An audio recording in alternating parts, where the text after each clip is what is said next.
If I could return to one, Australia or New Zealand, what's more likely to come first, and which one is more likely for me to visit? Let's talk about it. Welcome back to the channel, everybody. Thank you so much for being here for a brand new video today.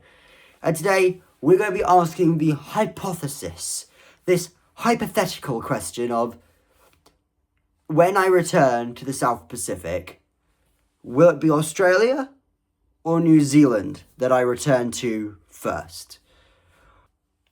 This is going to be a little bit of a tricky question for me to answer because I have more experience in one country over the other.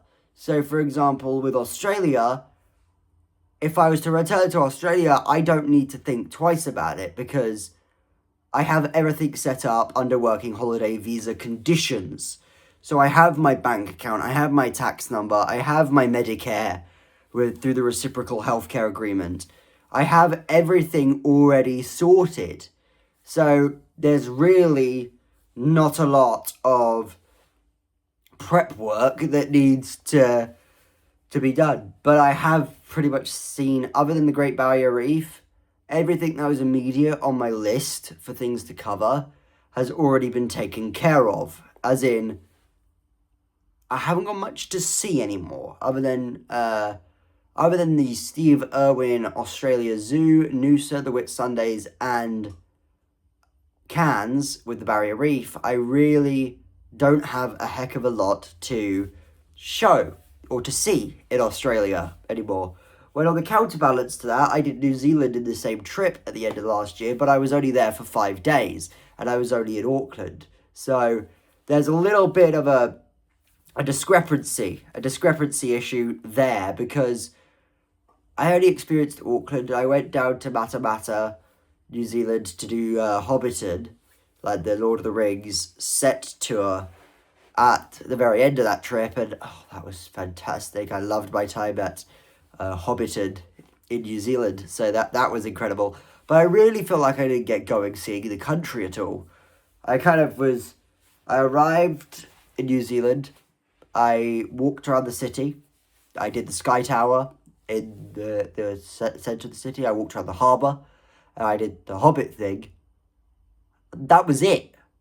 And then I was going home. It felt like my trip had just started getting going, and I was basically turning around, getting on a plane, and heading back to the United Kingdom. So it was kind of a little bit of a very weird situation where I felt like I liked New Zealand, but I didn't get to know New Zealand. So and I know they do offer a working holiday visa as well in New Zealand, and I would of course love to be part and do that working holiday visa in New Zealand, but I would really need to weigh up the choices, because Australia would be a hell of a lot less stressful because I could literally start applying for jobs the minute I land, because I don't need to set anything up. It's all set up from my time last year, so I literally could hit the ground running. When with New Zealand, I would need to go through all the stress of getting everything set up once again.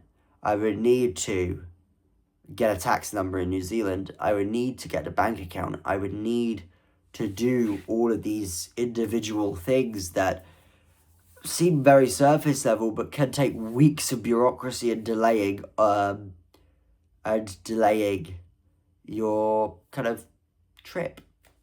It can take weeks of just delaying your trip and doing stuff like that. So it isn't actually the easiest decision for me to make.